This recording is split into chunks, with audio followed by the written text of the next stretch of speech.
Welcome to the Leo. Jaganmohan Reddy గోరంత చేసి దాన్ని కొండంతగా చెప్పుకుంటాడు, అది మనందరికీ తెలిసిందే. నిన్న అంబేద్కర్ విగ్రహాన్ని ఆవిష్కరించిన జగన్మోహన్ రెడ్డి ఇక రాష్ట్రంలో సోషల్ జస్టిస్ వచ్చేసిందని, దళితులకు నేను చేసినంత న్యాయం ఎవరు చేయలేదని చెప్పి తన డప్పు తాను కొట్టుకోవటం మనందరం చూసిందే. అయితే వాస్తవానికి అది ఒక అంబేద్కర్ విగ్రహ ఆవిష్కరణ అనేది ఆ కోవలోనే జరగాలి, కానీ నిన్న ఏ కార్యక్రమం జరిగినా ఎప్పుడైతే పార్టీ కార్యక్రమంలో మారిపోతుందో అలాగే నిన్న కూడా అది వైసీపీ పార్టీ కార్యక్రమంలా మారిపోయింది. అటు విద్యార్థుల దగ్గరికి వెళ్ళి సభలు పెట్టినా పార్టీ కార్యక్రమమే, లేకపోతే ఇంకొక సభ పెట్టినా పార్టీ కార్యక్రమమే. చివరికి నిన్న అంబేద్కర్ విగ్రహానికి, అంటే దళితులకు నేనేదో చేశానని చెప్పుకునే ప్రయత్నంలో అంబేద్కర్ విగ్రహాన్ని ఆవిష్కరించడానికి వెళ్ళి అక్కడ కూడా జగన్మోహన్ రెడ్డి తన డప్పు కొట్టుకునే ప్రయత్నం చేశాడు. పైగా అంబేద్కర్ కంటే నేనే గొప్ప అన్న ఫీలింగ్ ప్రజల్లో కల్పించే విధంగా అక్కడ ఏదైతే లేజర్ లైట్ షో అయితే వేశారో దానిలో చూడండి ఒకసారి. ఇక్కడ జగన్మోహన్ రెడ్డి గారు, ఇక్కడ అంబేద్కర్ గారు. అంటే అంబేద్కర్ గారి కంటే కూడా జగన్మోహన్ రెడ్డి గొప్ప, జగన్మోహన్ రెడ్డి పెద్ద. వాస్తవానికి అంబేద్కర్ గారి జీవిత విశేషాలు వేసి ఉండుంటే బాగుండేది, లేదా వేరే ఏదైనా ఏదైతే దళితులకు సంబంధించిన నువ్వేదైనా చేసిన కార్యక్రమాలకు సంబంధించి ప్రదర్శన చేస్తుంటే బాగుండేది. సరే, అది రాజకీయ ప్రదర్శన అయినా దళితులకు నువ్వేం చేసావో చెప్పుకునే ప్రయత్నం అయి ఉండేది. కానీ ఇక్కడ కూడా నీ డప్పే. అంటే అంబేద్కర్ స్టాచ్యూ కూడా చిన్నబోయేలాగా జగన్మోహన్ రెడ్డిని పెద్దగా పెట్టి లేజర్ షో వేశారు. అలాగే జగన్మోహన్ రెడ్డి ఏదైతే నవరత్న పథకాల లోగోలు ఉన్నాయో వాటిని కూడా ఇక్కడ ప్రదర్శించారు. మరి ఇప్పుడు చెప్పండి, ఇది నిన్న జరిగిన కార్యక్రమం పార్టీ కార్యక్రమంలా ఉందా లేదా? పోతే నిన్న జగన్మోహన్ రెడ్డి కొన్ని మాటలు మాట్లాడారు. ఏమని? నేను దళితులకు నేను చేసినంత న్యాయం ఎవరూ చేయలేదు, దళితులకు నేను వచ్చిన తర్వాతే నిజమైన స్వేచ్ఛా స్వాతంత్రాలు ఆంధ్రాలో వచ్చాయన్నట్టుగా ఆయన పెద్ద పెద్ద మాటలు మాట్లాడారు. సరే, ఆయన మాటలు నిజమా కాదా అనేది ఇప్పుడు మనం మాట్లాడే మాటలను బట్టి అర్థం చేసుకుందాం. జగన్మోహన్ రెడ్డి వచ్చిన తర్వాత దళితులకు ఏమైనా న్యాయం చేశాడా? ఏం న్యాయం చేశాడు? దళితులకు చెందిన 27 పథకాలను జగన్మోహన్ రెడ్డి రద్దు చేశాడు. దళితుల పిల్లలు చదువుకునే బెస్ట్ అవైలబుల్ స్కూల్ పథకాన్ని జగన్మోహన్ రెడ్డి పట్టుబట్టి రద్దు చేయించే ప్రయత్నం చేశాడు. ఎంత పట్టుబట్టాడో తెలుసా? ఫస్ట్ హైకోర్టు సింగిల్ బెంచ్కి వెళ్తే దాంట్లో దళితులకు అనుకూలంగా తీర్పు వస్తే వదిలిపెట్టకుండా డివిజన్ బెంచ్కి వెళ్ళాడు హైకోర్టులో. అక్కడ కూడా చివాట్లు పెడితే సుప్రీంకోర్టుకి వెళ్ళాడు. అక్కడ కూడా చివాట్లు పెడితే దళితుల పిల్లలు చదువుకుంటే సొమ్ము కట్టడానికి ప్రభుత్వానికి ఏంటయ్యా ఇబ్బంది? ఎందుకు బెస్ట్ అవైలబుల్ స్కూల్ పథకాన్ని రద్దు చేయాలి? రద్దు చేయటం కుదరదు అని సుప్రీంకోర్టు మొట్టికాయలు వేస్తే అప్పుడు తిరిగి వచ్చి దాన్ని ప్రవేశపెడతానని ఒక 3 నెలల క్రితం 4 నెలల క్రితమో మళ్ళీ జీవో ఇచ్చాడు. అంటే దళితుల పిల్లలు ఉన్నత పాఠశాలలో చదువుకోకూడదా, కార్పొరేట్ పాఠశాలలో? ఇక నువ్వు పీజీ రియంబర్స్మెంట్ రద్దు చేసి అదే దళితులు ఉన్నతల చదువులు చదువుకోకుండా అడ్డుకున్నాం. అలాగే అంబేద్కర్ విదేశీ విద్యను పూర్తిగా రద్దు చేసి విదేశాలకు వెళ్ళి చదువుకునే అవకాశం లేకుండా చేశావు. నీ కూతుళ్ళు మాత్రం విదేశాల్లో చదువుకోవాలి, నువ్వు మాత్రం స్పెషల్ ఫ్లైట్లు వేసుకుని విదేశాలకు వెళ్ళాలి, వాళ్ళను చూడాలి, రావాలి. కానీ దళితుల పిల్లలు మాత్రం విదేశాలకు వెళ్ళి చదువుకోకూడదు, వాళ్ళు ఉన్నత వ్యక్తులు కాకూడదు. ఇక దళితులకు చెందిన 11,000 ఎకరాల భూములను జగన్మోహన్ రెడ్డి వచ్చిన తర్వాత తిరిగి స్వాధీనం చేసుకున్నాడు. అది ఎన్టీ రామారావు దగ్గర మొదలు పెడితే నిన్న చంద్రబాబు గారి వరకు కూడా అనేక ముఖ్యమంత్రులు ఆ వివిధ సందర్భాల్లో దళితులకు ఇచ్చిన భూములను జగన్మోహన్ రెడ్డి వచ్చిన తర్వాత లాక్కున్నాడు. అక్షరాల 11,000 ఎకరాలకు పై భూములను, దళితులకు చెందిన భూములను జగన్మోహన్ రెడ్డి లాక్కున్నాడు.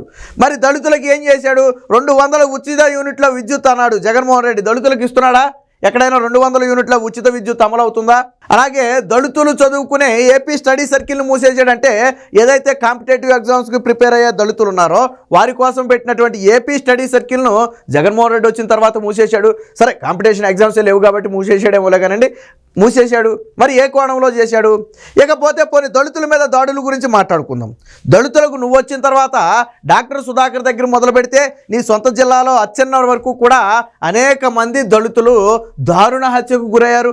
డాక్టర్ సుధాకర్ మాస్క్ అడిగిన పాపానికి పిచ్చివాడిని చేసి ముద్ర వేసి చంపేశారు. చివరికి మాస్క్ అడిగిన కిరణ్ కుమార్ అనే యువకుడికి శిరోముండనం చేశారు.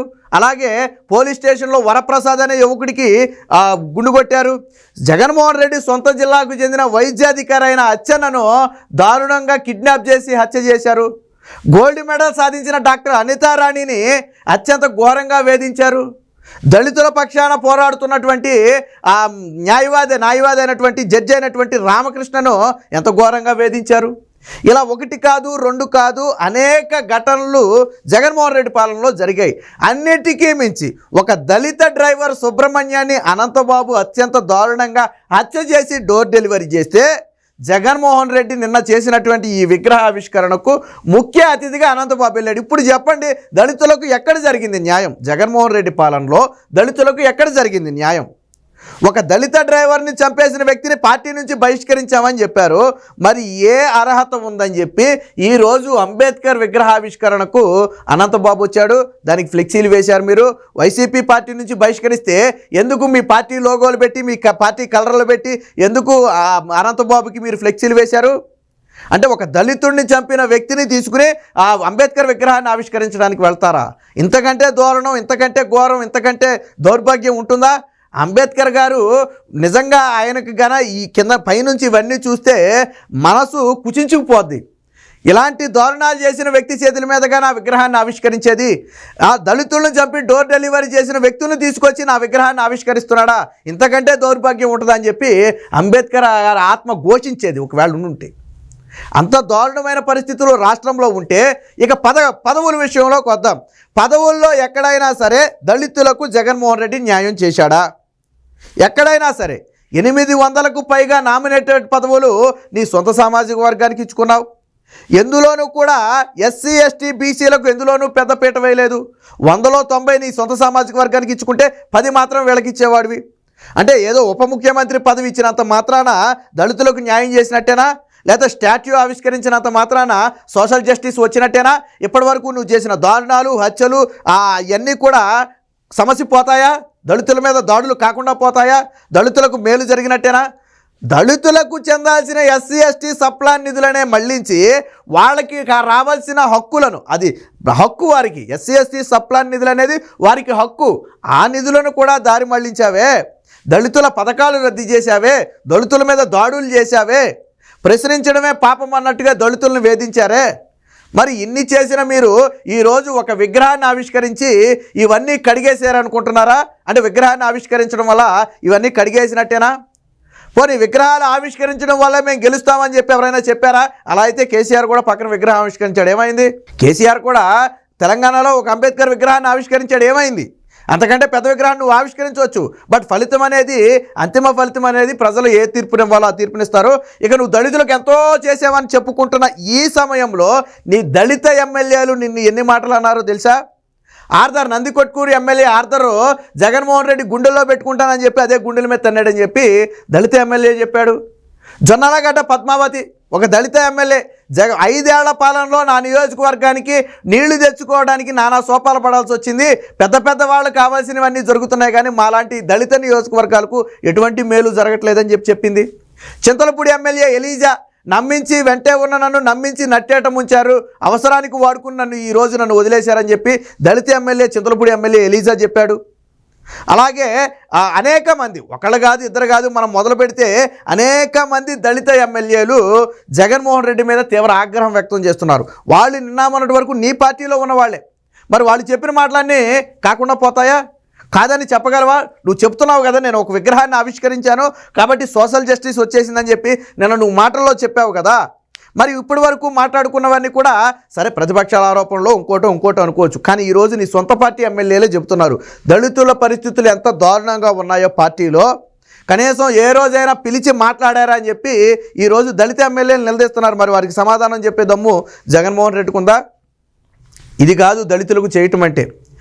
ఎన్టీ రామారావు గారి దగ్గర మొదలు పెడితే చంద్రబాబు గారి వరకు దళితులకు తెలుగుదేశం పార్టీలో అత్యున్నత గౌరవం దక్కింది.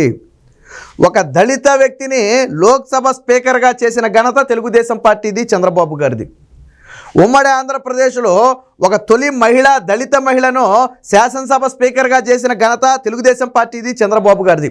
నాడు 90లో అంబేద్కర్ గారికి ఆ భారతరత్న రావటంలో నాడు నేషనల్ ఫ్రంట్ కన్వీనర్గా ఉన్నటువంటి ఎన్టీ రామారావు గారు కూడా కృషి చేశారు. ఇప్పుడు మీరు చెప్పుకుంటున్న అంబేద్కర్ గారికి భారతరత్న ఇవ్వటంలో కూడా నాడు ఎన్టీ రామారావు గారు కృషి చేశారు. బాలయోగిని లోక్సభ స్పీకర్ను చేసి ప్రధానమంత్రి, రాష్ట్రపతి సైతం నిలబడే విధంగా చేసిన ఘనత చంద్రబాబు గారిది.